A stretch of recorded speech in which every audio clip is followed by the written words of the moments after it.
special law that any people coming in from China to the goldfields captain a ship had paying up to £10 tax when coming to Victoria. To get around to China, they went across the South Australia to Grecian Bay Road, got off the ships there and walked inland. Some also went to Sydney and walked down just to get around that £10 tax. It was almost the same amount that cost them to come out here in the first place. Now, the history for our apparent group of them walking from Rhodes, the Clunes, Queensbury Goldfields and Centre Victoria. They camped about 500 or 600 metres over this way, went down a little spring to get some water, and they literally filled their belly with gold. They discovered one of the richest shallow alluvial goldfields in the world. In the first 3 months, we sold approximately 3 tonnes of gold were taken out of this. Of course, the word got out, the rush to our occurred, and very, very quickly our population, they say, went to the 50 to 60,000 mark. And our town grew very, very quickly. Now, I don't know what you've learned about the Victorian goldfield, but I'll tell about Ballarat and Eureka and then go to that. But what do you think of any history old people learn about in school, wherever, the history of Australia? No one talks about the bad things. Nothing bad happened after Europeans come to Australia. Well, we're not taught about it anyway. Like, on our goldfields, no one talks about the murders, the robberies, the shootings, the sly grog joints, the opium dens, our Chinese men were murdered, no one seemed to care about it. Mirrabah, 90 k's overtime from there, and I was over the Wabak doing some research, and I came across an old Gold Commission file, and part of that file read, the bush ranging activity on the Eric goldfields was so bad that locals wouldn't go over the night time. Our goldfields were some of the roughest places in the world today. The government had to do something about this. They sent in the police and troopers, and they built prisons. You visit any large country towns in Victoria where gold was going to find a prison there. Ararat, Ballarat, Bendigo, Mirrabah, Castlemaine, Beechworth, all gold towns, all had large prisons built there. So in 1859, they decided to build the Ararat County Prison. It's a building you see today. The Ararat gold was sharp, alluvial gold. There was no deep mining here. By 1886, our gold had run out. Our population had gone down to 2,000 people. We only had 2 prisoners sitting in our prison. So virtually no use of this building either. But what happened in Ararat was, in 1865, to build this hostel Ararat, where you're going to go this afternoon. I'm not going to go into too much. Other than to say, when running full swing, had a patient population of about 1,100 and staff between 350 and 400. But between 1884 and 1886 was actually a Royal Commission into the leadership part of the day. It was to do with Arabelle and Sister Hospital of Beechworth. There were 2 murders up there, they were very serious assaults, and the conditions were rather horrendous. One of the decisions that came out of the Royal Commission was that the criminally insane men would be separated and put somewhere else. There's a temporary basis that they decided to put them here until they could find someone more suitable, preferably somewhere in Melbourne. Well, that temporary basis lasted until 1990 when they closed this place down. Basically, what it was, these people were taken out of society, put behind the Bluestone Wall, really nobody cared. No real changes in the late 1960s, 1970s. We'll talk a bit more about that as we go. When I say nobody cared, that's probably a bit wrong. This was a government institution. It was inspected on a regular basis. What we have to understand are the rules and regulations of the day. They're totally unacceptable from how the conditions we would expect people to be treated. To give you an idea of some of the wording used back in that period, typical entry for over 1 month might read something like this: 10 idiot men, 18 Versailles women, 5 idiot children, and 15 Chinese. The terms idiot and imbecile, words we might say used to insult someone that don't reckon medical terms. Don't ask for your clarification, I can't. Epilepsy, considered a mental illness. We got records in our file here of epileptic mania. We all know it's not a mental illness, but it's classified as one. Even the old term melancholy is used here, and that's just depression. Old terms. But anyway, for this building here, we had a double history. That short period of prison, then taken over by the lunacy department. This is actually the parlour of the lounge of the Governor residence. During prison times, 4 governors and their families resided part of the complex. When the lunacy department took over, the chancellor and their family resided here. My little connection to this building is my son-in-law's mum actually grew up in this residence. My son-in-law's grandfather was the last person in charge to take his father and his family on site here. So my little connection. But now as we go around, if anybody's got any questions, please don't hesitate to ask. We'll go for a walk. And also they talk about the control. A lot of the control was done by fear. That's how the whole system worked. When the lunacy department took over, it was a prison for the criminally insane. It wasn't a hospital for people with mental illness. Especially back in those early days, they were just locked up. No special sort of treatment. That's how it worked. In the end, of course, lots and lots of changes took place. The building we're in, Governor's Quarters, looks like a rather substantial building, and it is, but very, very basic. The room we're in is just duplicated 3 on the bottom, 3 on the top. No bathroom, laundry, toilet. That was in a rear yard, and all cooked in the same open fireplace. Even though it looks like a grand building, it's still very, very basic. The one on the other side, one I've only been in a couple of times, it's where a living caretaker resides, so you don't have full access to that building. But during prison times, it was used as single men's quarters, so if you allocated a room, the child had to remain on site 13 days out of his 14-day fortnight, and you weren't allowed to leave the complex. When the lunacy department took over, we're told that eased off a little bit, only had to remain on site 9 days. The reason being, if something went wrong, you had to have appropriate staff to deal with the problem. Blue stone in the wall, one little quarry about 10 kilometres out of town, all dragged in by horse and dray and wagon. You got to think of that gold rush era, no roads, no bridges, etc. We're told the bluestone goes down into go between 16 and 20 feet, same depth down as it is high. I've got a trouble with that one. But we're told when they put, one of the stories of it is when they put the town gas on there, they were going to take the gas line underneath the bluestone. And you know the backhoe tractors with the button on the back? Told that wouldn't go down deep enough to run underneath the bluestone. So it goes down a fair way, but we'll still have trouble at the same depth down as it is. There are two reasons for that, of course. At the prison, you've got a big outplace. And also, because it's the bluestone, back in those days you couldn't very well back the ready-mix truck up to put the foundations down, so they had to go down to a decent foundation. It's interesting in the whole context, I'm only aware of 2 places where the walls failed. I understand they all failed because of tree roots, so it had nothing to do with the foundation failure. The gate you see there is actually a replica of the original. 1960, 1970, so money became available this place. So they decided to put a steel roll up to it, you can see the markings around the door. Well, this place closed down in 1991, we've took it in 1993, the steel door had seized up, wasn't working. We had the original plans, so I believe they sent the original plans to a building engineer and said, make it the gates, so they'll come back to us as close as we can get to the original. Actually, one of the photographs in the waiting room showed the original gates. The original gates don't have the steel bars going up and down in the middle, the ones going across. I believe this probably had to be built to more stringent building regulations.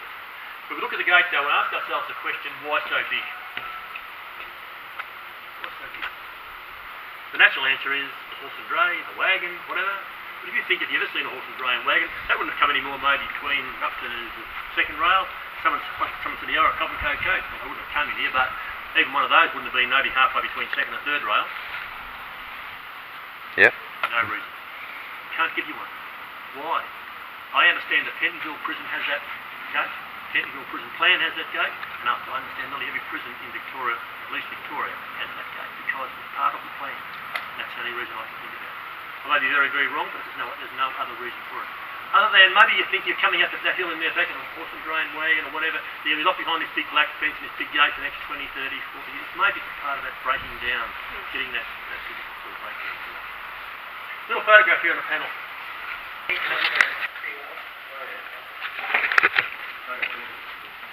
Alright. Sure. Said to me, when I worked here in 1976, this was vegetable garden. And now the other side was vegetable garden. So I think it kept changing. What you see here now, right, out by the closed down in 1991, there's actually a barbecue set up here. If you come and visit, now originally these people were called patients, then they were called, originally called prisoners, then they were called patients, and then they were called clients. And they could expect to be treated the same way. You could expect to be treated in a hospital, and they're still locked in their cells, they couldn't go outside the bluestone wall. The old wagon, I mentioned Arrowdale before, Arrowdale had enough land for a dairy herd, for a piggery, for hard tankers and veggie gardens. Used on a daily basis bringing fresh milk and fresh veg to Arrowdale. When the railways come through, you can base on a railway station on here or to Arrowdale. There's also a record show at one stage one of the trusted patients used to take their nurses paychecks to the local bank and cash the checks and win money back to staff. Not a patient from here, a patient from Arrowdale. Got to use a header in the two sorts of patients. Where he's spending full 12-hour shifts not come down. This little white area is actually an outdoor toilet. Prisoners and early patients used to go to the toilet in the open. Had we seen they weren't up to any mischief. Their business went through a pipe system off the ground outside until locals complained of the smell. They eventually put in cesspits out there that were cleaned out periodically. Now, a good guard would take his meal and drink with him. If he didn't take his meal and drink with him, he'd drop a bucket over the side on a rope and they put food into the prison kitchen for him. If he wanted to go to the toilet, we're told it was actually a drop toilet in the wall, went down through a pipe system and joined up down to this one here. So you can imagine the smell in the middle of summer of this open toilet down here and here. Now, not a nice thing to be talking about toilets, but gives you an idea of the conditions here and also the conditions up at Arrowdale. One of the complaints that the Royal Commission has been for was patients up at Arrowdale weren't being given toilet paper. You think of it, 800 to 1,000 patients with nothing to clean themselves with. Think of the health, the cleanliness, the whole thing that would go there. Ever been to the old Melbourne Jail? Yeah, I have as a kid. Yeah, go there. It's a magnificent old building. We went down there just to find out how this prison system worked because our prison is virtually in that same era. Locked in their cells for 23 hours a day, bucked in the corner to go to the toilet, and we were told they weren't being given toilet paper either. So again, you think of the whole health thing that goes with that. What happened to our watchhouse? By the 1950s, we had armed guards here for many, many years. This place had become a hospital. Some of the patients are undergoing training and rehabilitation programs. Somebody decided that threatening watchtowers had to go. So they knocked them down. These ones here, they've just cut in half and sealed. The two down the back of them, they just knocked the tops off and sealed it. don't know what they thought 20 feet of bluestone wall was, but someone decided what scales had to go. That was okay. Yeah, a shame, but again, it was a continuing change of thought from hospital thinking to prison thinking in life. And also, in the 1950s, they're not thinking of the historical value of these places either, but just the practical use of. Besides that, what our good council have done in this town since I came to Aaron in 1976 is absolutely criminal. Up where our post office is at the top main of the street, they knocked down a 2-storey red brick fire station that had a 2-storey bell tower. Where our city office down here, they knocked down I think it was a bluestone 3. Anyway, come in. In the winter time when I come to this room, I have the thermals on, the cleaning, the gloves, it's absolutely freezing in here. When this place was built in 1939 and 1940, it was built with no heating, no lighting, no floor coverings. Floor coverings you see, which is just on the concrete, the heating and the bedding, late 1960s, 1970s. I'm going to show you a couple of rooms we've taken back to original in a short while. Now, we'll take our mind to the late 1980s when this place was still running full swing. There'd been nobody in this area most of the day. Late afternoon, a staff member would come in here. He'd come into each one of the rooms. He'd unlock the shutter from the wall, lock the shutter up against the window. About 7:30 at night, the patients were brought here. They were stripped naked and searched. Told not to apply by the door. If they could be trusted, they'd put on night attire. They couldn't be trusted, locked into the room naked. That's when they started at 7:30 next morning. 7:30 when staff member did the rounds, unlock. The patient would pick up his clothing. If he started to go for a shower, he would go straight for breakfast. Mid-morning, a staff member would again do the rounds, come in, unlock the shutters, and put the shutters back against the wall. The reason why the shutters are there, glass has got to be protected. It's interesting, glass has got to be protected, and it's just glass. And all the whys and what for, we just don't know. I've sort of come to believe the possibility is that in the end, the better behaved patient will put in this wing, and I sort of believe possibly that these panels here used to be up here too also, and these were put in later years. I have no proof of that, but that's what I sort of come to believe. Now, one of the problems of being in the morning nursing is when you opened up the room here, you got a mentally deranged patient with a potty with his night's takens in it. Quite often when the nurse opened up the door, he got the pot in the temperature.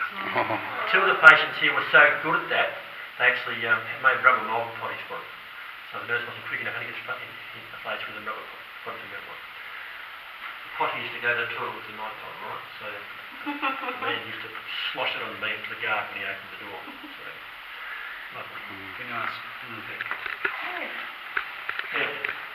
We're going to come across a few of these panels as we go around. I'm not going to give you time to read them. The reason being, we're running out of tour guides. We're trying some new ideas for tours. So I talk about all this as we go around, so we just got to, all right?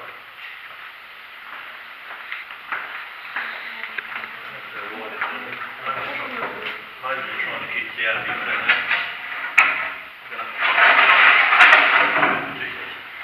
This beautiful marquetry floor is underneath the carpet in every room. And this is basically a relaxing green. This is how the rooms were when the place was first built. And in that early days, if the patient was trusted enough, you'd have a canvas mattress filled with straw, a couple of blankets and a pillow and a bucket in the corner. He could be trusted. If he couldn't be trusted, you'd have 2 or 3 or half a dozen of these, depending on time of year below. These are called suicide blankets. We should call them anti-suicide blankets. This is a replica. I'll show you some of the originals after. Just 2 sheets of canvas and old blankets stitched in between, and stitched in such a way so you can't rip them, can't make them disappear in the self-harm. So if you were suicidal or self-harming, you'd have one of these on the floor, and a couple of the top, and that's all you'd have for a bed. Patients were still sleeping on straw mattresses here right up till 1953. If they could be trusted enough to have a mattress. Now, all the stories we tell you people, we hope they're true and correct. About 12 months back now, one of our ladies got on to the next part of our tour and started talking and telling about that, from one of the ex-patients here. And another lady on the tour said, "Are you sure that's right?" She said, "Yeah, that's what we've been telling people for the last 10 years. She said, "No, you've got it all wrong." The only part we had right was the man's name and where he comes from. The rest of our story was complete. We've been telling people up near Echuca, in the early days, he'd murdered a lady up there, stuck her body in a stump and was arrested and charged and spent the rest of his time here. Wrong. Now, I don't want to offend anybody today. This man's name was Dummy or Dumby Freeman. He was deaf and dumb. I called someone today Dummy or Dumby Freeman. Deaf and dumb, I ended up in jail. So. Anyway, in 1913, little farm outside of Echuca, not a real proper sort of farm, 13-and-a-half-year-old boy shot his next door neighbour's son with a shotgun and chopped his head off with an axe. But he was deaf and dumb. The local school teacher had given up on him. Mum had taught him a few sounds and a few hand signals, etc. And the detective turns up to interview him for murder. Think how he would be able to defend himself and tell his story or whatever. How this lady was able to correct us was that she just recently read a book written on the detective of the day's notes. So I net with a private copy of that. We've got a few in our system here. We've got newspaper clippings for the exact days and everything else. But yeah, but he came here. He went to the Bendigo prison and came here. He was about 14 and a half, 15 when he came here. Spent the rest of his life here. 46 years he spent here. So, yeah. But I'm going to show you a little display of some needlework we're doing here. Sadly, our little display is gone down for a item. Somebody borrowed it. We want one out of there. So we've got to thank them. We sort of, a little display turned around. But,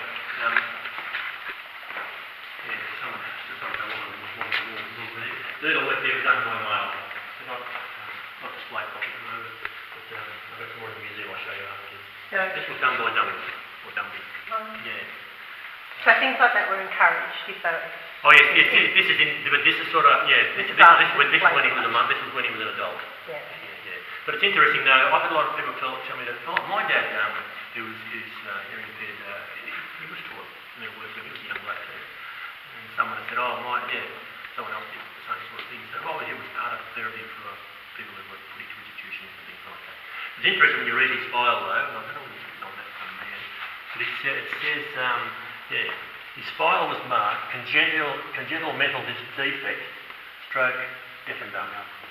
So that almost has been, because he was deaf and dumb, he couldn't communicate to people in any way, he was sort of classified as being mentally ill.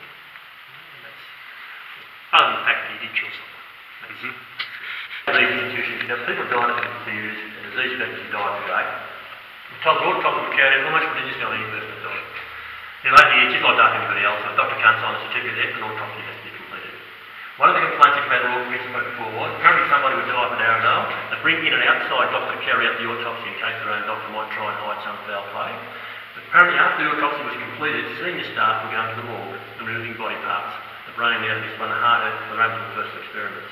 So it's like something out of a B-grade horror movie. So what years for this? This is something those of the early, the late 1800s, early 1900s.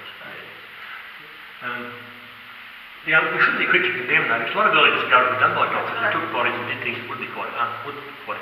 When they're actually digging up graves and taking bodies out of graves and do the same sort of stuff. So.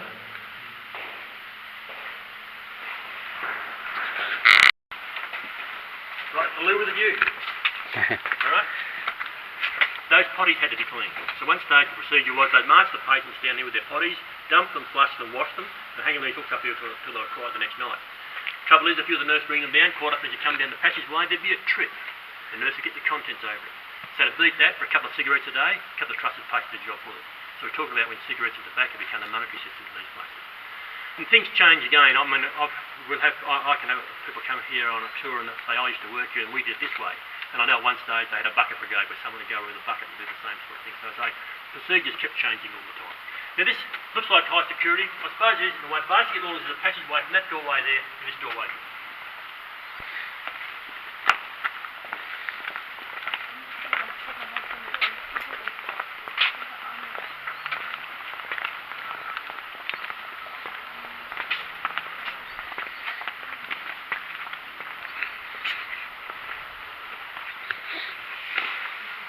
And that lovely smell, take a deep breath, that's possums, alright? You can't beat the possums, they live here, alright? And that's just part of the system. Anyway, just a shower block if you will, we believe it was first built in the 1920s period. When it was built, no heating, no lighting, no hot water. Now, when we were getting the old Melbourne jail, we were told actually they had a big bath section, a big wooden frame with a bath in it. They filled it with cold, lukewarm water. We're told up to 40 members go through one little bath water. So again, think of that, you often yourself every day, back before you go to the toilet, later. And if you're the second person. Second person would be good. So when this place was running at the prison in those early days, the possibility is the same sorts of things happen. I'm going to take you to an old bathroom after. There's only one bath in it, and there's very limited access to water. So things become more vulnerable to see what I show you after. The big change in the whole complex was late 1969, 70, the owner government got 50 to give these people a pension. Called them invalid pensioners. All of a sudden, some money there. The administrator said, great. Took back over 80% of their keep. There's only there. They afforded for heating systems, lighting systems, hot water services. So we understand this was a hospital in the 1960s that didn't have general hot water for patients. By the 1960s, we're talking the one year hospital in Australia. So take that mind now, go to the late 1980s, this lake was still running full sweep. If you know that, the bring patients is 15 or 16 at a time with appropriate staff. They're strict, put the soil clothing control like this one, have their shower in their bath, water controlled by a staff member. Then they go to that window over there and should be closed to wear for the day. Not necessarily their clothes, some clothes. Because the soil clothing is all bundled up and taken up to the big laundry in Arrowdale. So you can imagine the laundry up at Arrowdale will say, how many patients a day will this week? 50, there's 50 pairs of trousers, 50 shirts, etc. So depending on how well you behave as a patient, depending on how well the staff has been today, depending on how well you dress today. All slip-on shoes and no belts for suicidal reasons. But again, they still have 20% of their money left over. So they said to some of these patients, if you wish, you can buy some clothing. Some of the patients took this on. Well, that clothing couldn't very well get mixed with the rest because it's just lost in the system. They put a little wash machine and troughs in it, put a little store cover in the box, and they then wash and clean their own clothing. Have to think about that. Person had nothing to call their own for many years. Also, you've got a couple of pairs of trousers, a couple of shirts. Maybe something they could pride in. Would have been a big, big change in their life.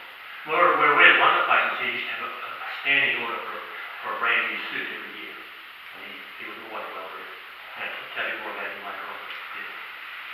Now, before we move on, one last thing before we move on.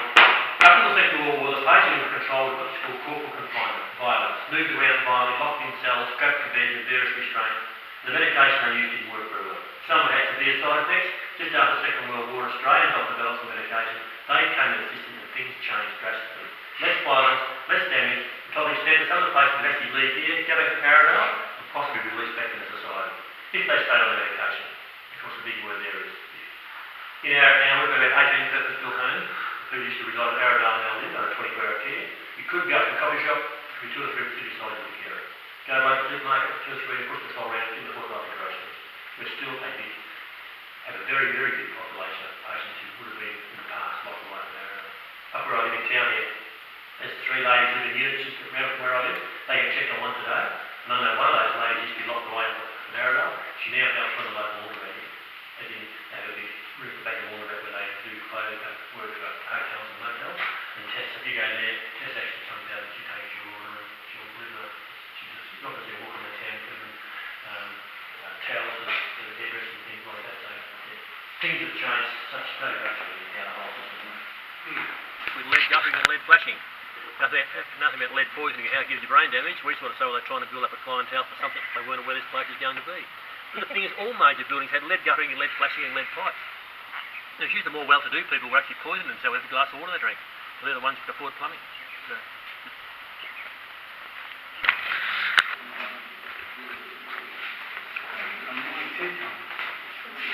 Yeah, well, this is the blue wall, the blue stone wall in the old one. So now step into the original cell block. But originally had a blue stone floor with a gutter ring in the middle. No heating in this area whatsoever. Kerosene lamps running for lighting.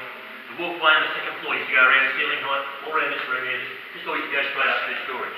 What they found when they wanted to put heating on the place, they found the heat went straight up 2 stories. So to stop that, ceilings put on top, which created a room on top. This wall was put in. This is just a fit perspex.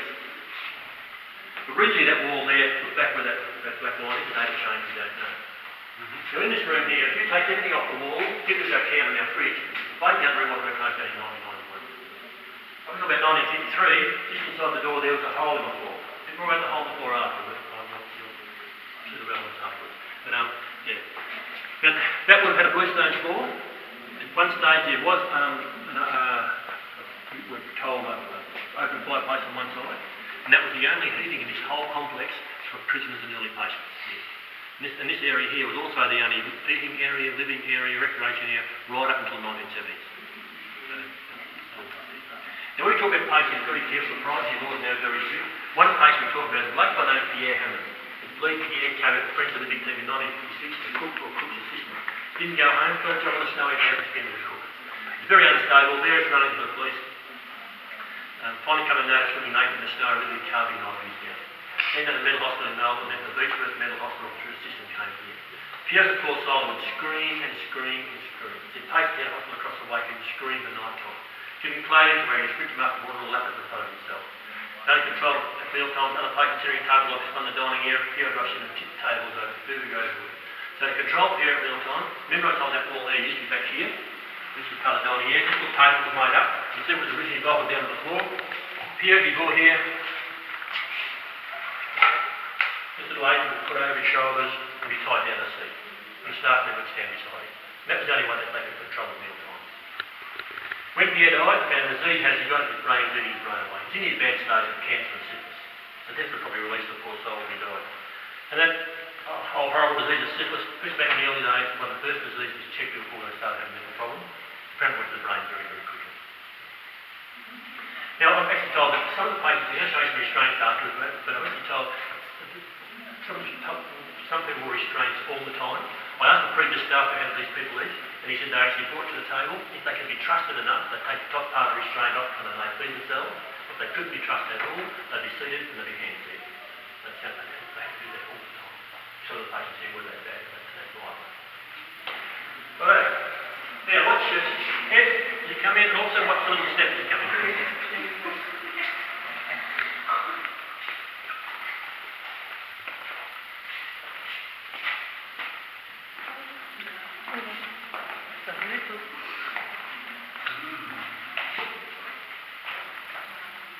This was the original cell. Bridget had a wooden floor, Bridget had a wooden door. During prison times, the prisoner who slept in here, the canvas mattress filled with straw, a couple of blankets were filled on a button in the corner. This is where he spent 23 hours a day. That's in the very early time of our prison here. Pardon me, when the lunacy department took over, we told a patient first coming to jail, put him in a cell like this, like half a dozen of those suicide blankets, and a button in the corner. This is where he spent the first 3 or 4 days and nights. When I've only got 1 or 2 people on my tour here, my voice actually drums in here. So if you can imagine you're in here yelling and screaming and drumming away, and like, you went crazy that, which you crazy went down at the moment. It was crazy when you got in here, you wouldn't know you were out. Oh, yeah. So I know in the prison system, in the early prison system, some people were actually given total solitary confinement. That was their sentence. We're told that they would last approximately 3 years if they got totally crazy. Very, very long time. Yeah. Nice big wooden block at the base of the door. That's to stop the door from closing. Very early in our tours here, one of our tour guides, about 15 people on his tour, and as he was ushering everybody out, one young bloke grabbed his girlfriend and pulled back and slammed the door. The doors could have been set on any one of 3 security positions. You have to have the appropriate keys. The doors hadn't been used for over 10 years and guys weren't carrying keys. I told about 2 hours later they got the door open. I bet she wasn't even She was mental when she got out. I don't know how far that relationship went, but I don't like that step to come out.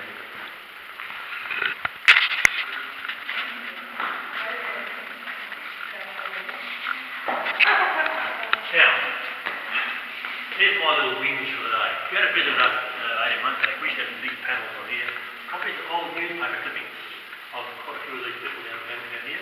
And what happened was administrators decided to upgrade our little museum, so they paid a company in Melbourne thousands and thousands of dollars to give us some new ideas. One of their ideas was, let's get rid of these newspaper cuttings, original ones. This is a museum, get rid of them and replace it with 2 paragraphs.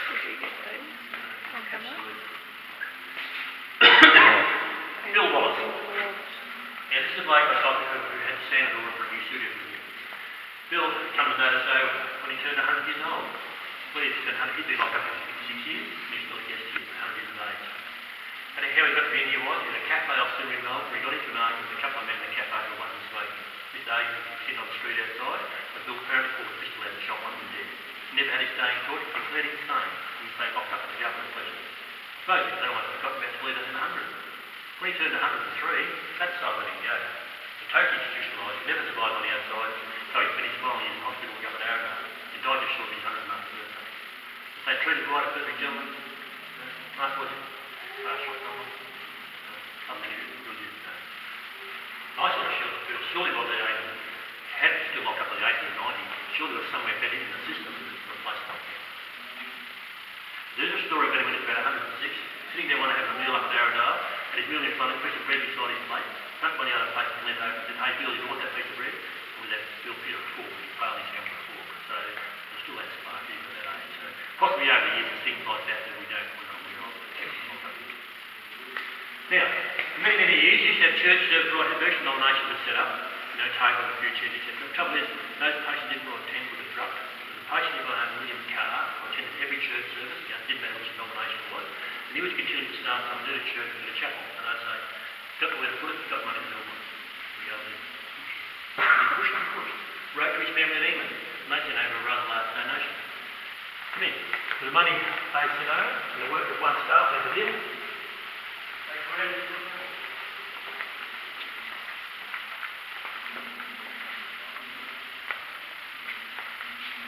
Little chapel.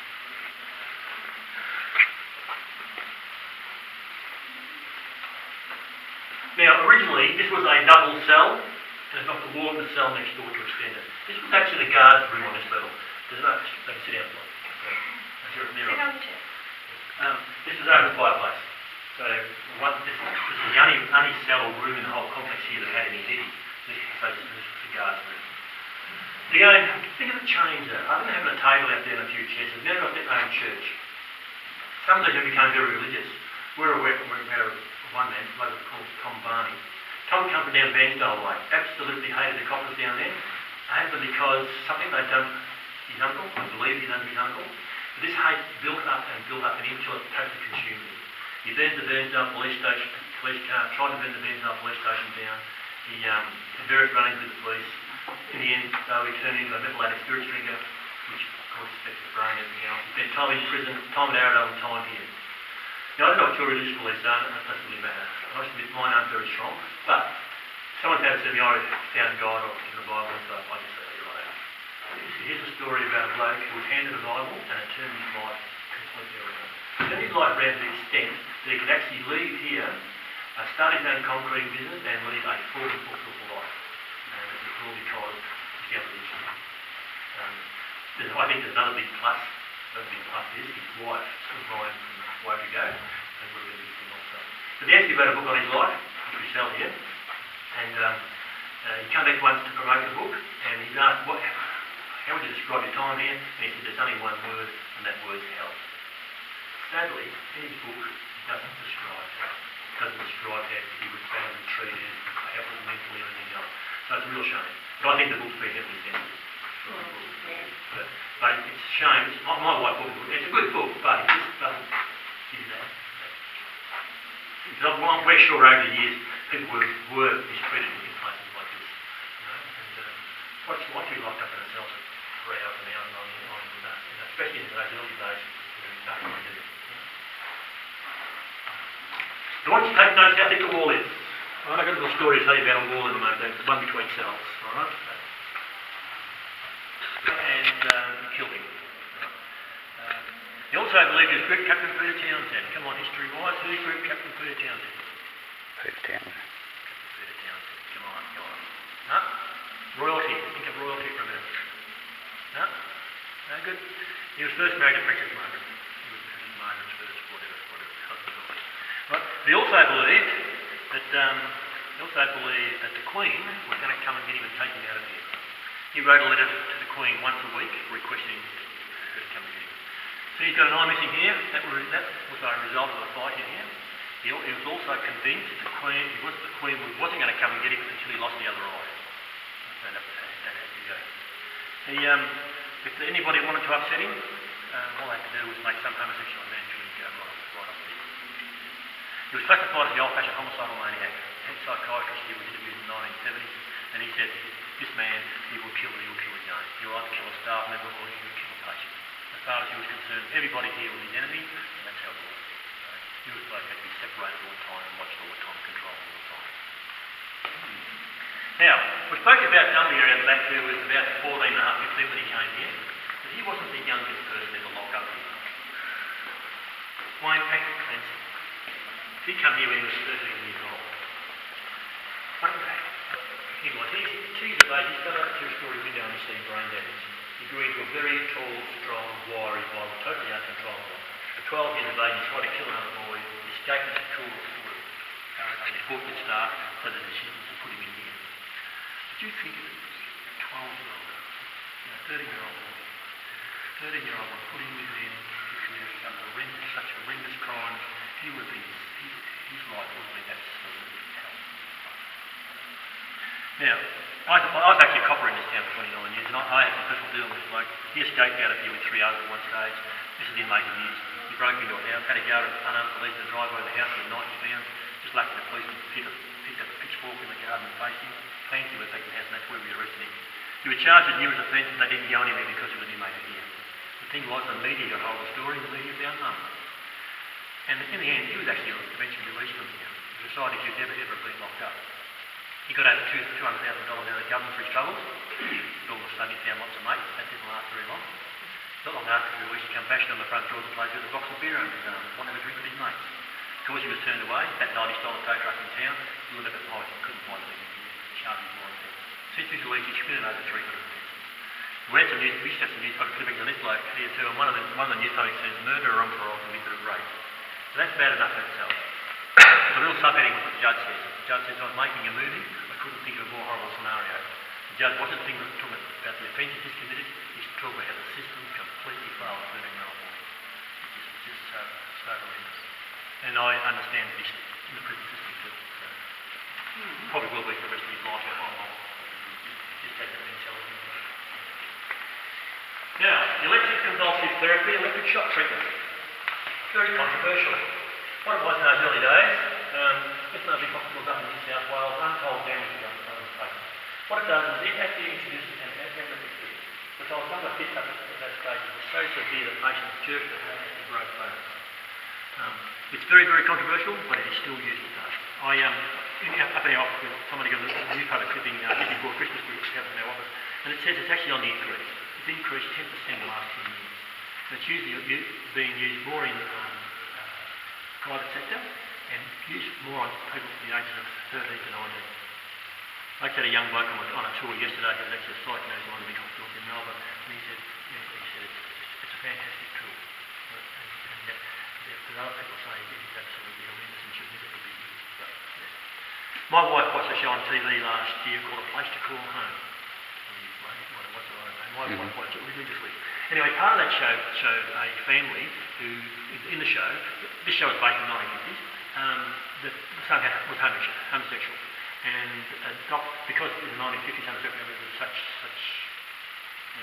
what a shame, they actually took him to a psychiatrist who in the end gave him electric shock treatment to cure him from being homosexual. And I understand that in the 1940s, 50s, those sort of things were being done. That was virtually based on fact. Because it's such a horrendous thing that somebody being homosexual anyway, so we look to cure them with shock treatment. And all sorts of things were tried to cure people with all different things with this sort of stuff. When you go back into history and you get on the computers and Google treatments for mental patients, some of the treatments back in the early 1800s, 1890s, were absolutely horrendous. One bloke had a hospital on a getting to sea, and he was actually forcing his patients to drink seawater and give them cold seawater baths. So that was his way of curing patients with mental problems.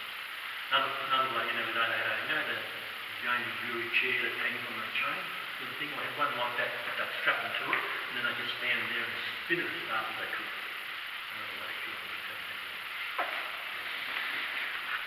Gary David Webb, probably one of the worst we had in here. He was a self-mutilated to the extreme. Any part that hung off and he cut off until he had nothing left. He used to swallow knives and spit cutting those off. We'd like to get down with this one, right? All right. So he was swallowing spoons and knives, very cutting him open and removing things from his stuff. He threatened to kill policemen, politicians, poison town water supplies, threatened to go to war on society. One of the top psychiatrists in the top 6 of worst years ago. Well, as bad as he was, and as crazy he was, he also discovered something about this magnificent old building that no one discovered in over 150 years. This cell here, he found 41 night, he was stripped naked and searched. Because he couldn't be trusted, he's locked into his cell naked. That cell there was empty and the door was open. Just about between 20 and 25 minutes later, he came running through that door there. If you look on the wall, you see a rather large patch in the brickwork. Can I put the nurses down here a little bit? Think of our atmosphere in the winter when you get down to -4 to -5. So what do? You lock your patients down, then you go to the front office and turn up the heat. Really nice. Have a nice hot cup of coffee, read the newspaper. So he's out of himself a while before they realised he was out. He raced up these stairs. He looks right up the top left-hand corner. He sees some bricks pushed back into a hole, right up under the roof line. He got on that old platform up there and set to work to make his hole. That's where they discovered him. Now, this particular time of our history, we're a hospital. We don't have young blokes with shotguns and caps and boots like that. They tried to talk him down. He would have been on the one. He'd been yelling and screaming and swearing. So they decided to let him go. So they made his hole, got him away in the ceiling space, kicked his way through the slate roof, got on the roof, and that's where he stayed 2 days and 2 nights, stark naked with embarrassment. Once he got on the roof, nowhere to go. Can't get a media circus for a while, local copper made a fool of himself, they used to do. And 2 nights later, freezing cold and starving, he ate himself. Well, he eventually killed himself. Upon the time of self-mutilation, the story is that he was taken to one of the big hospitals in Melbourne and repaired, and the story is something like the pen sitting beside the bed, and he apparently punched his own aorta. So, how did he make the hole? He made the hole with a plastic handle of a toothbrush that he had hidden in his body, right? This old building made in gold rush days. Bluestone mine laid, bricks made in market kiln, everything else dragged up from Melbourne by horse and dray. The grey cement, the bricky mixed with the sand to make the hole to go between the bricks, personally unobtainable. The whole building is put together with what they call sand and lime. So if you say knock down an old red brick chimney so that you can get some red bricks to make a barbecue or similar, if you knock the one down maybe sand and lime, you just scrape the water off the top. Sometimes it's just like hard sand. You've seen some of those reality renovation shows where they tell you watch them knock down an old wall in an old house and all dust and that'll go everywhere. Most times that's a wall made out of right. Now, up the stairs and around to the left please. Yep. Up the stairs. And just to the once the little one gets past that little thing there, and once he gets up the top, it can't fall. Yeah, hang on. Right? Once you get up the top of that. Right? As long as you don't. As long as you stay away from it. You scared George up there. Just around to there, just past the first door on the left hand side. Now, when this place was a prison, women and children were locked up here. You've got to think of that old rush. There is something with prison. Some were abused and deserted by others. We got records of one lady being locked up here for 3 months for the old offence of vagrancy. That's not having any information support. She had 2 little kids, there was no welfare system, no family, so the kids were with her. She spent 2 months in there, was released, a week later she was locked up for drunk and disorderly. This time, kids were taken off. It's interesting, the old offence of vagrancy. I was a country boy, grew up over there, started growing up, picked my first car, started to look around, started to go to Melbourne. My old dad used to say to me, always make sure you've got a few blocks in your pocket, it costs us like us being a vagrant.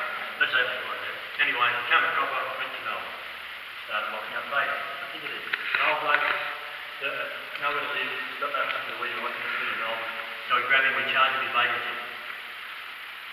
Friday night, the best night to charge him vagrancy, because you get Friday night, Saturday night, Sunday night. Hot meals, hot bed, hot showers for 3 days and 3 nights. You go to court Monday morning, you get convicted without penalty and released. He's lucky he's locked up the next Friday night. 50 later, I say, oh, you know, leave the poor old bloke alone. We're actually saving lives. The Maryborough prison which doesn't exist anymore, it was knocked down in the 1920s. It was a vagrant prison for the last 10 or 15 years of its history. Think of this, a woman, 3 or 4 kids, husband's deserted or whatever, she can't get a job. What's her option? Thieving or prostitution. So, charged with vagrancy and all that. Another story got over Maryborough. A bloke over there had 2 hands chopped off in a mining accident. They're repairing. He has no family. So what does he do? He's charged with vagrancy, locked him up. He's looked after him. In prison, if you like, that's just the way it was. The old vagrancy act was actually a start of a welfare system in a way, if you like, where you were putting back into prison. Now, sadly, there was one way out of this place, and I mentioned it before. Sadly, suicide was the way out. Everyone got to the cell there, you said one man didn't to do it. He put the throwing brush in the bars of the cell and he made a move out of this room. There it is. It's not legit there. If you went down to this cell, there was one there, if you go down the stairs, you could also one there. There's actually a channel system goes up through the brickwork, up to, and up that blood line. And all the other cells are the same thing and built into that system. And so, wait, you can't walk down the stairs, so you can get here. The fire might be fire in there, where's the big go? Up. It's actually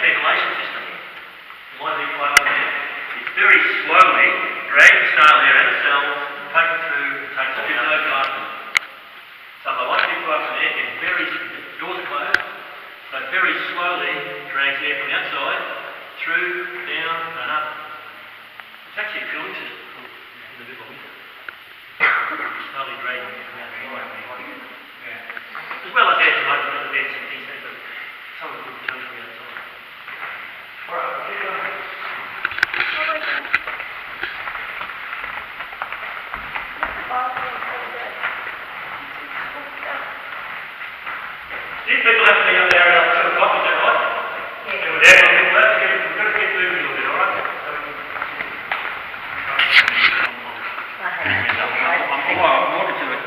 I want to get you out there, maybe we have a little bit of straight jackets, you'll see like this, the yarns are like that for 12 hours, heads like that, like for 12 hours a day, with all sorts of circulation problems. Now we straight jackets have the arms sticked up down the pockets. See, arms like so. If you're a kicky or a pair of pants, you're sticked up down the middle. So I get around like a penguin if you like. We got record of man beaters for 14 days straight, put on board, taken off at night time. Now you can imagine if a bloke who's a puncher and a kicker sort of, so maybe he's allowed to wander off in a little area, a couple of days later he comes back and he says, hey boss, I want to go to the toilet. So what do we take it all off and start again? No. It's one of those back and front, alright? So he goes to the toilet, and if he makes a mess of himself, and think about it, at the end of the day, he's taken outside and hosed down. If he hosed down, he's got to put it on wet the next day, put it on wet. Remember, this was a prison for the criminally insane. You've been arrested, possibly used as punishment for misbehaving and well-put children. You could not even dream of putting on someone today. Just could not even, totally out of question. This is what we call a short-term jacket. It's got buckles, some of them turn back with little padlocks on. Now, this is where I got it. These lock up men for long periods, they do things to relieve themselves, alright, and also self-mutilation is a problem. So these have their name is for that other reason. This one's got buckles, we've got a little turnbuckle, and we've got padlocks. The trouble is with these, they come with. We've got some of them use them made very, very soft leather, we have to go to the blood, made of canvas, put a blade, stop and scratch themselves, so it's the same sort of. Gloves like this, belts like this were worn, where your hands are around here, around your back, sometimes they use temporary restraints around the feet. You wanted a guide to your work late 1970, 1980 for a 9-year period. You were telling me a while back for the whole of 9 years of year one of the patients wore the kicking pants and the belt every day for 9 years. And I said, wait a minute, what about medication? And he said, medication wasn't too good, well, it's something very restrained mechanically all the time. He also told me the patients here that they could actually roll and smoke a cigarette. Also, the weaker prisoners and weaker patients had to be protected. In the 1970s, TV crew allowed in here, head psychiatrists admitted that homosexuality was virtually accepted, but homosexual rape was a real problem. So they had weaker prisoners and weaker patients had to protect it also. Now I mentioned the figure 150 men. We don't have 150 cells. Early prison regulations said we'll have to have one person to a cell or 3. We sometimes think that figure went to 4. One person's alright. You can't put 2 in by themselves because they misbehave. You can put 3 in, they don't misbehave. It wouldn't have been room at 3 beds. No, they would have been just sitting on the floor. No, that's just been back in the day, they wouldn't even been able to fit in 3 straw mattresses. So how they did it, you just use your own imagination. But, yeah.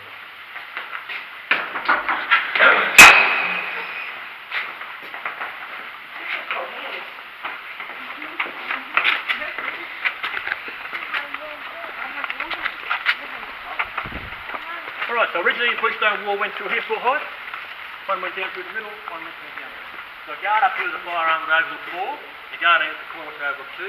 Between with crossfire with firearms had full control of the area. So we're going to make our way down this way. Please be careful, the ground's very uneven.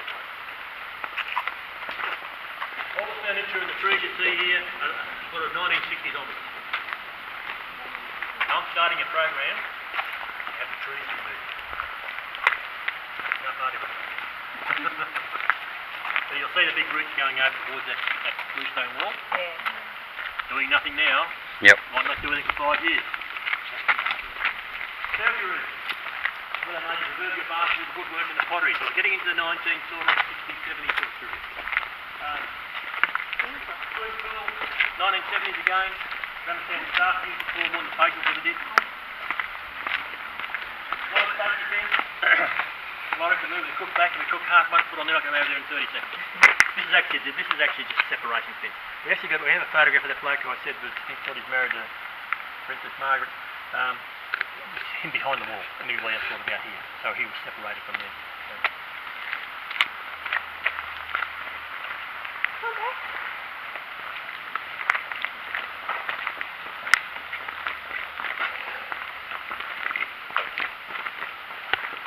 Yeah, this remains one of those old toilets. But this watchtower's still got the circular staircase in it. All they did is knock the tops off of the seal. So that the circular staircase has dropped torque still inside there. Down the old toilet, dividing thing through the middle, cover over the top, seat about so high, so yeah, you know, privacy risk wasn't part of the deal. You just went to the middle, that was part of it. Yeah, and you can see the one down there's been fully restored. The idea was we were going to take people like you up and show you how it all worked. And then the WorkSafe people came. We've got to put in handrails, we've got to put in lights. We can deal with that one. Trouble is, the circular staircase is made of cut blue stone and was built as the tower was built. Under current law, if you renovate, bring something up to whatever, renovate something, the law says you'll bring the whole lot up to standard. Absolute rot. We have these laws for safety. I don't want to see anybody get hurt, but surely when you come to visit this place, you come to see the way it was. You know? We have to take a little bit of responsibility for ourselves, but it's just one of those things. That's what the law says. Now, you're locked up in a place like this, you're bored out of your brain, you've nothing to do all day, you've got your kids home to do the graffiti, so you've got a hand back in the other way, bunch of grapes, hand in a circle. Told the man who did this, wasn't getting any mail. The reason why he wasn't getting any mail, he didn't have letterbox. So Pope made letterbox, he'd stand here all day waiting for the mail.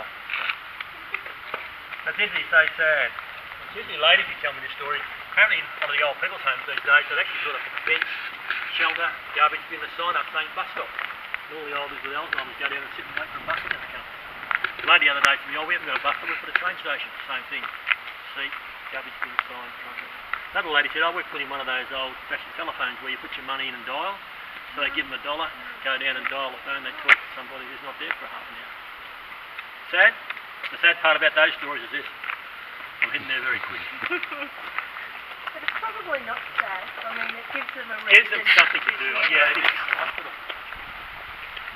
Little gateway over there, the padlock, where that Wayne Clancy and his mates escaped. They've been working out in the veggie garden. Old padlock, no one taken off, and they didn't know who it is. A few whacks with a shovel, broke the padlock and escaped up and down that way. Now, in the 1980s, our good unions come to realise we've got patients out here growing vegetables for the hospital. We're not getting paid union wages. So they closed it down. Aragdale had to readjust, and I think I might talk about this up there, so I won't go into that, but yeah, fantastic therapy, great therapy. But in the early days though, it was all about cutting costs with cheap labour. And that was all about it. Even though it was still classified as therapy in lots of cases, it was still about cutting costs. I read some old files once where the inquiry, actually it was part of that inquiry, and they were talking about the farm up there and how why aren't we being self-sufficient for milk and butter, and why isn't the garden growing this and that? Yeah, so. Now, I'm sure you've seen pictures of old zoos, you older people have seen pictures of old zoos, you know, with the lion and the cage going backwards and forwards, total boredom. You think of this, this bloke's a lot taller than me, backwards and forwards, backwards. This one down here is more my height. Going backwards and forwards. And you see it's done here because it goes through that brick there, near that little brick there, so it's not part of the building, it's part of what people have been doing for like this all day. Now along here there are faces, very basic ones. Little animals, faces.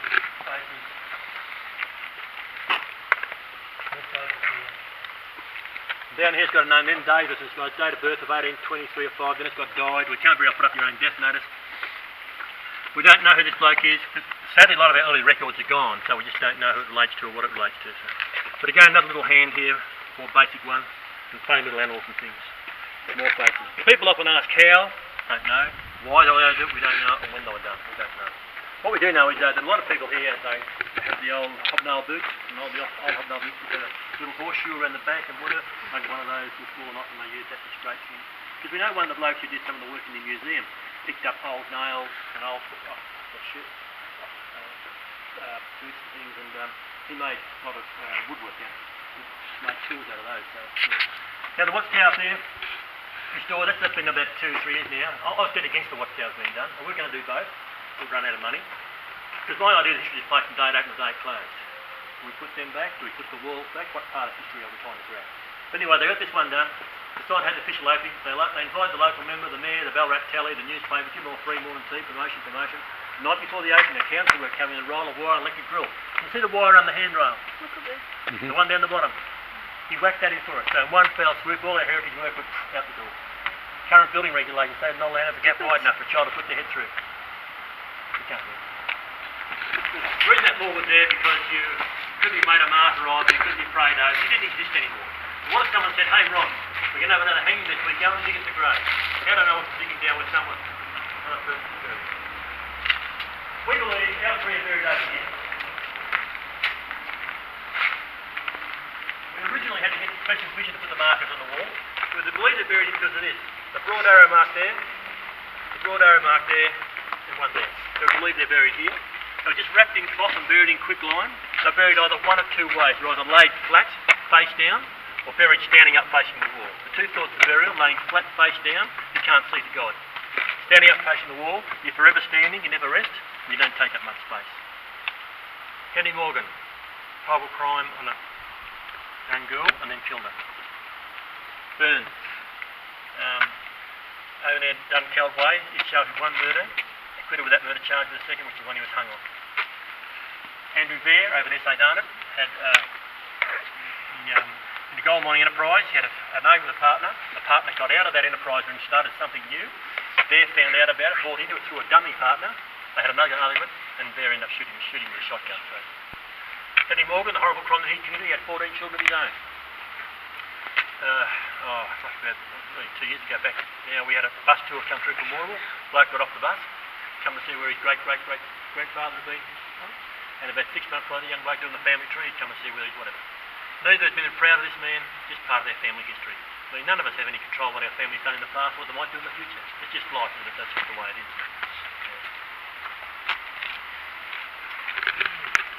This is where I sort of got to keep my opinions myself. I have a very strong opinion on punishments, and I've got to keep my mouth shut. It's very easy to get into an argument. Now, if you rub your hand on here, you'll feel this is a good day for this one. You'll feel it's very smooth compared to up here, and it's also now lovely and warm. What a lot of people don't understand about Ararat is we actually sit on top of the Great Divide here. Especially on these spring and autumn days, we'll have a beautiful day like today. Sometimes as soon as that sun goes down, the chill hits. But it's still warm. So for 150 years, blokes have been doing this. Get that warmth out of the wall, especially as soon as the sun gets up the wall. So to do it, they've actually smoothed the bluestone all the way around.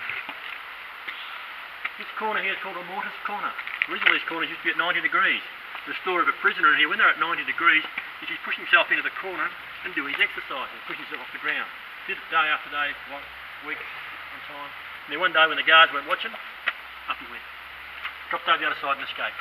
When they captured him, they said, "How'd you get out?" And he told them, "No, who helped you get out?" He said, "I'll show you." They had to pull him down. So since then, all the corners have these mortise corners that take away that 90-degree angle. As I said before, the escape out of the back, the gate over there, all the way over the wall. The barbed wire on top is actually about a 1960s edition, so it wasn't there prior to that. Now if you look up here, it's a bit hard to look at the sun. See right just near the corner there, above that bit of pipe that runs along, there's two pieces of brown pipe sticking out of the wall. It's a bit hard to see. If you run your eye down further with that on here, you'll see two more sticking out down further. And as you go around, they're actually all the way around. Two more just here. When power came to place, they decided to put an alarm system in. What it was two pieces of pipe sticking out with a wire running all the way around. You didn't get electric shock, but when you grabbed the two wires, you actually made a circuit. And you set off bells and alarms went off inside.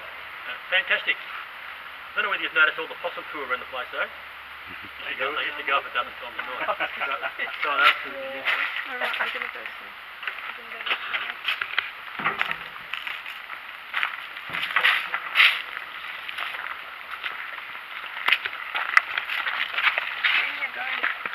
Smooth. Hey? It's starting to smooth. Alright.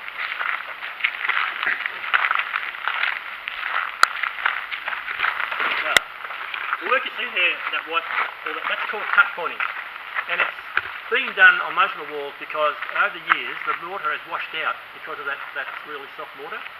We finally found a company in Ballarat who know how to do it very well. So they're actually going to slowly do the whole place. It's a shame it's being done, but it has to be done to maintain the place. You can see up further along the wall up here over the years, there are different people that go to this company was in Ballarat to do it very well. Now, we're going to go down and have a look at an old kitchen in a moment. This old kitchen came down in 1953. For a number of years they brought food down from Arradale Hot Box and served in the dining room. 1957 they built a new kitchen. You can still classify as a commercial kitchen. And ladies, they used to go to weddings, 21st birthdays, scary night parties, Christmas New Year line, all sorts of things.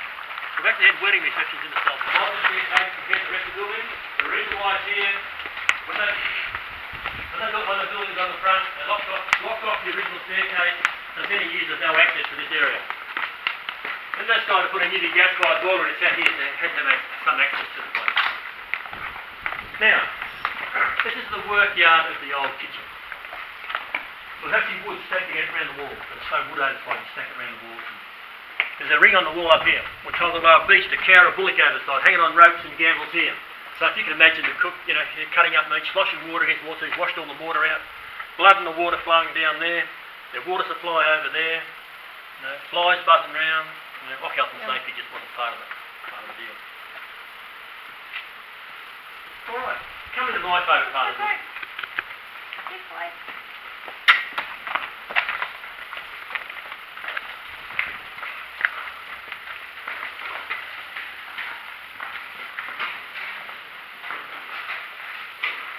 Now, this is the original kitchen. This is the kitchen for a prison. This is the kitchen for a hospital in 1953.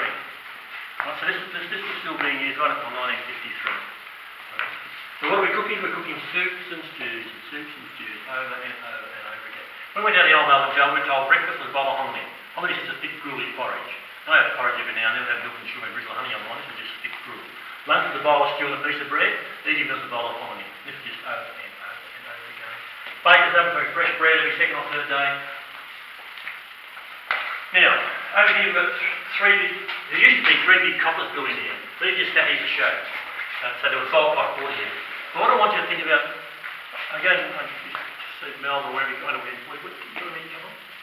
We grew up in Melbourne, so. Oh, yeah. But around this whole district, last winter, we went through what they call a green drought. We had enough rain to make the paddock green, but not enough rain to put water in the tanks and the dams and things. Of course, we've now gone through summer, and we're in autumn, we still have a couple more rain now. So you think of that well out there, it's getting a bit low by now because of the lack of water. Well, that well there's the water supply for the kitchen. It's also the water supply for an old bathroom I'll take you to after. If we talk about those figures of how many people were going through the bathwater before, they become a bit more relevant now when we think about the lack of water that we have to replace. Now, down here there's a couple of storerooms. This one here had a light well that went to ground level.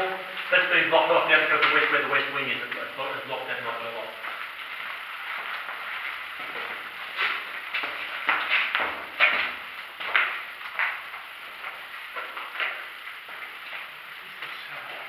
This one here, still got the original dirt floor. I like a proper red wine. It can be the private wine cellar. We won't let it either. Make it a perfect wine cellar. Now, the thing is, you would have been benches through the middle here, up and around the side, and come down in. The thing is, all the food down here, the dining room's up here. Now, remember, so it's pretty hard work getting the big pots up and down the stairs three times a day. Pretty hard work. Remember I told you about the hole in the floor? Look at here. So just inside that door where I've told you before, so it gives you a bit of a relevance to where we are in relation to the dining area. So this was actually a dumb waiter system set up. You know, you put the dumb waiter, pull the ropes and things will be going up and down here one day. Yeah, right, I mentioned ghosts. Are you people ghost people? Are you going to do ghost tours? Yeah? Or Arrow? No, yes or no? No, I'm here at the wrong time. It's the wrong time.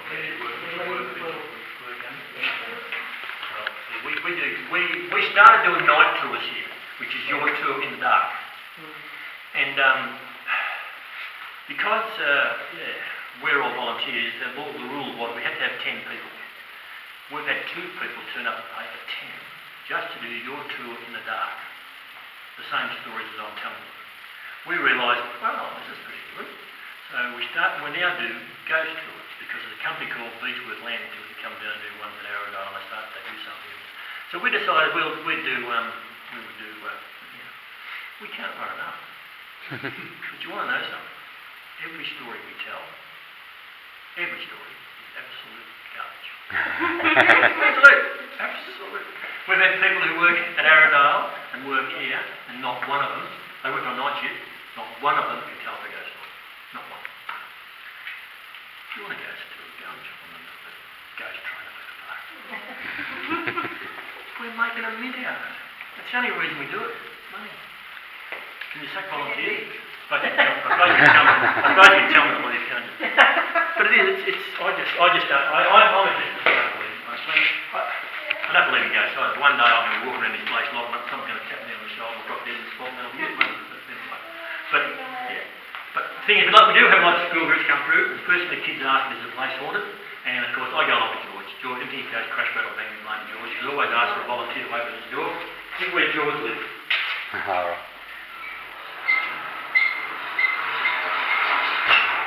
Got some lovely sound effects on that Come on, I'll door. get George to come up to the line.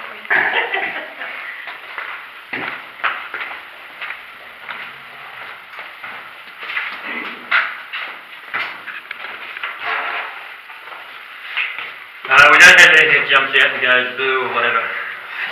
On some of these tours they have there, I'm told that if you're doing the tour, you're all standing in there and one torch going, and all of a sudden the torch will go out, and then there'll be a glow coming through into that thing, because one of the people running the ghost will be standing and break one of those glow sticks and drop it on the ground, the glow coming underneath the thing. In the early days I started doing ghost tours, I actually picked up some marbles over in the oven over there, because someone, in the dark, and somebody got a handful of marbles on the floor, and they go run away or and things, and that's it. Yeah, and up at Arundel, I'm told, one of the blokes dresses in the black suit and the black hat or whatever, and he sort of disappears for a little while, and then as you're going along, all of a sudden you open up his door and he jumps out and he goes, boo or whatever. Anyway, as you go down here, please be careful. The ground is, there's three places you can trip, alright, so I just want you to be careful, and also watch the height of the door, alright? You might end up with Just what you think, George. Yeah, she'll trip.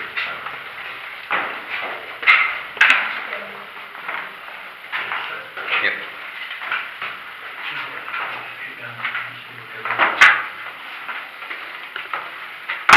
This is the original bathroom. This is the only bathroom on the original plans. So, water supplies through there, this is the bath. The Royal Commission I spoke before, it was accepted practice that 2 or 3 could use the one-water bath water. It was accepted practice. The man who made the complaint said up to 8, 9 and 10 would use the one-water bath water. Had they dried themselves, the administrator said they had 1 towel each, because 1 towel was always in the wash, it was 1 towel between 2. The man who made the complaint said no, they were using the sheets off their beds. So you've got people with bad bodily functions, so the cleanser sheets were being used, so up to 8, 9 and 10 using the 1 sheet. So if you can imagine, you're going through the water, you're the 10th person through the water, and hand you a sheet to 10 people have dried themselves on. Yeah.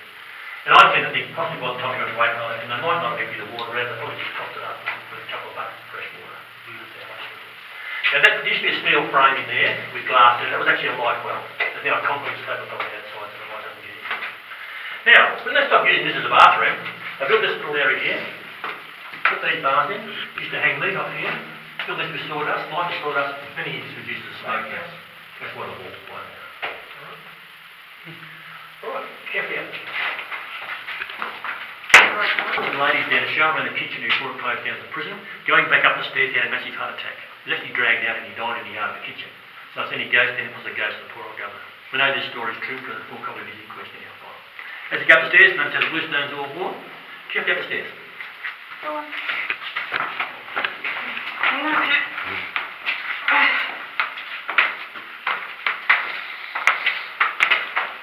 They are pretty rounded.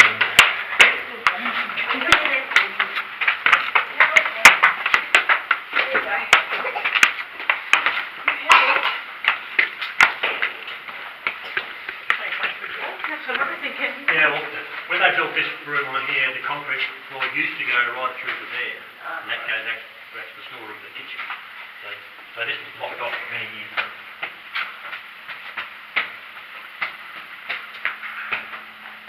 Just after, not long after we got access to this whole complex, some of our members come with a jackhammer and they knocked this out, and here are people right off their tree. Now, this is the end wall of the old prison. So the room used to come out around about 15, 20 feet square, come into the prison and go down in the kitchen. This room was built on the 1970s as a day room. There was a television set in here, there was a pool table. They used to have music nights, bingo nights, church run functions. They even tried dance nights here. They brought down female patients from Arundel, and a very strict supervision, to men who haven't seen women before, who commit horrendous crimes, right, and you have a dance night. Yeah, I can imagine. We've turned it into a museum which you're free to have a look around. Actually, some of the stuff here is, though I'm told that some of the procedures must have been quite, sort of big procedures. But again, the old chloroform mask here, you'd think if a patient up at out, maybe they'd cut themselves and need a few stitches. How do you control the patient? give them a few drops of chloroform and put them out and you can work on them, I suppose. This is one of those electric shock treatment machines, the little pads used to go on the side of the brain. Actually the old telephone dial, I understand, is the timer. So you just put it out, as long as it takes to go back to the thing, that's the time. High precision. How long the shock will be. Yeah.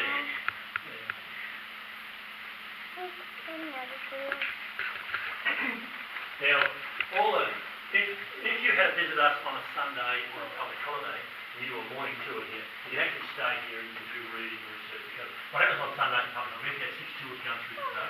We have people working in the kitchen, people working in the office, so there's people around all day, and you can stay on it.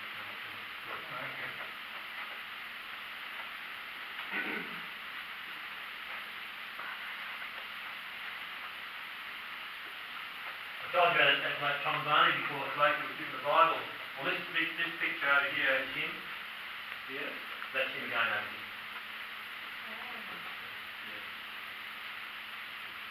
Also, we actually another picture at his age, he's got the full six-pack, and he was actually a young, fit, vibrant bloke. I hate just consumed.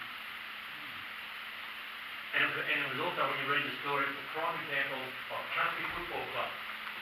You have a 15-year-old player comes, he's pretty good playing, he's in his 16, and then they say, come down the club after, you've all got to come down the club after the game and have a drink. Even if they're 17, so you go there, you have lemonade, and one of their 16, they have first beer, and most of them he's drinking by the time he's 16, 17, 18. And it's a prime example of country football club.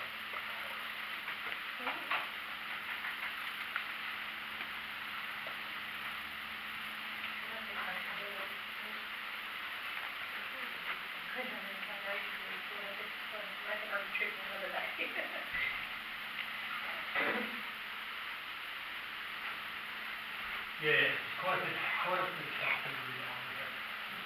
It's all done very well.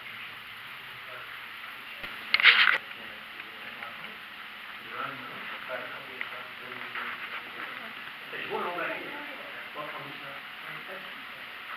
What's the different in the book?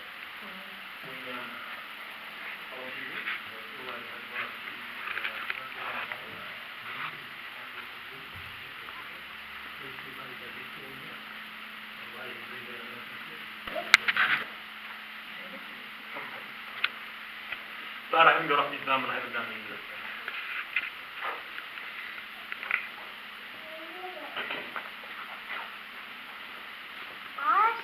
Interesting though, one of the stories we have when this place was being built, it was all built by contract labour. And when they were building one of the walls, the boss of the contract, he fell off the wall and actually shattered his leg. He was dragged down the hill to our hospital. You've got to think of this period now, to our hospital when this place was being built. We actually had 3 surgeons in our hospital at that particular time. And I took him down the hill, and because his leg, a couple of days later, his leg was so bad it was going to get gangrene, but they said, we're going to have to take his leg off. The head surgeon, Dr. Girdlestone, said, no, this is a benevolent hospital. He's a man of means, he's a contractor, he has to go somewhere else. The 2 other surgeons said, no, we've got to take his leg off, he'll die. And he said, no, I'll resign if you Anyway, they decided that they had to operate, so they took his leg off. Dr. Girdlestone resigned, which was on the spot. And sadly, the man died a few days later, and at the inquest, the coroner said it's a shame Dr. Girdlestone resigned because of this. But during the inquest, he also asked the ward assistant, how much blood did the man lose during the operation? The man said, by the amount of blood that was in the sawdust on the floor, back in the day, they just legal sawdust all over the floor and soak up the blood. And that's how he told us. Yeah. Well, Dr. Girdlestone must have been reinstated because the street in front of our hospital is called Girdlestone Street.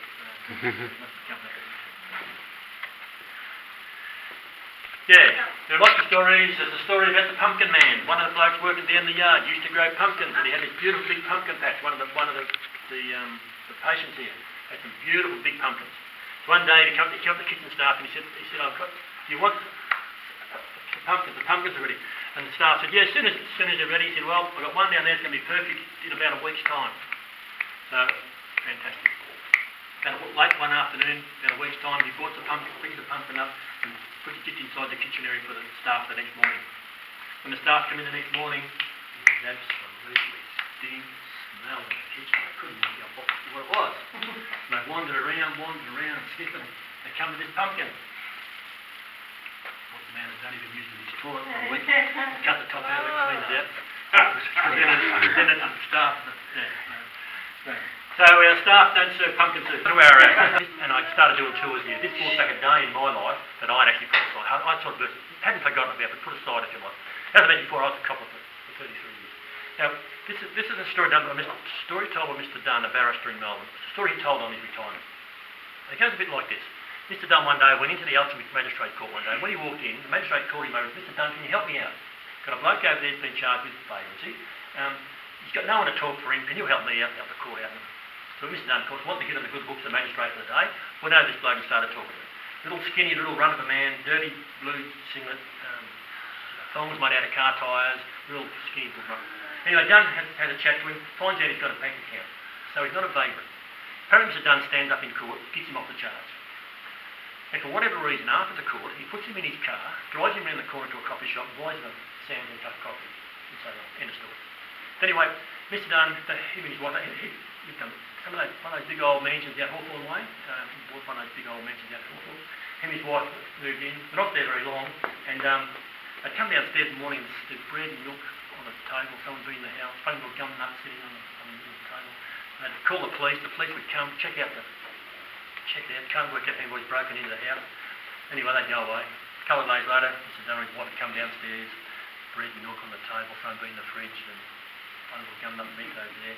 So again, they'd call the police would come, etc. And this went on for quite some time. And of course, Mr. Dunn's wife was real upset. They turned into the fortress mansion, bars on the windows, big security door, etc. Come downstairs, somebody's bringing it out. Anyway, Mr. Dunn's in his office one day, gets a call from a colleague, and his colleague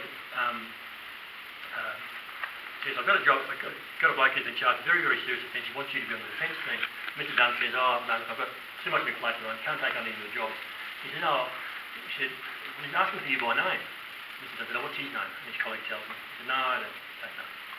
What's he been charged with? Well, in 1974, Senior Constable Curzon was standing on the steps of the Flinders Street railway station in Melbourne when a man walked out of Young and Jackson's Hotel to cross the way, walked across, stood behind Senior Constable Curzon and cut his throat. Senior Constable Curzon died on the steps of the Flinders Street railway station that night. That's what this man had been charged with. So controversial case, police for murder, etc. Dunn decided to go on the defence team. In those days, he used to go out to Pentridge to prepare for the case. So he was out there one day and he's sitting there with this bloke, and this bloke he said, Mr. Dunn, do you still live out at Hawthorne? Do you still live in that big house on the corner? Do you still sleep in the upstairs bedroom? You sleep on the left-hand side of the bed, you still do this, you still... And Dunn, hang on, you know this? He said, oh, Mr. Dunn, I used to stand guard. He said, what? He said, I used to come into your house and stand guard. Oh. What he was doing, he was breaking into the house, going upstairs with either an axe or a shovel, and standing beside Dunn with his axe or shovel, and in line standing guard. And of course, this was that bloke that Dunn had helped out. So here was a man who was sleeping in a dumpster at Vic Market. Think about this. Feral cat told him to go and kill a policeman. He virtually killed the first policeman he'd seen, and he's describing you in bed. Think about it. Yeah.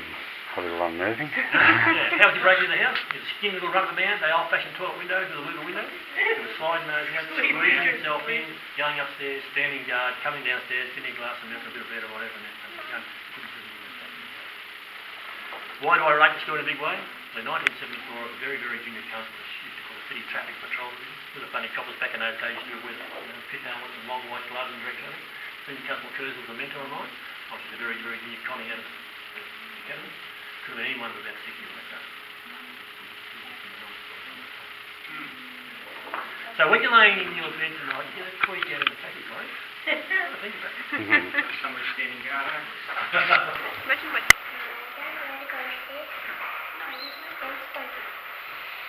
Or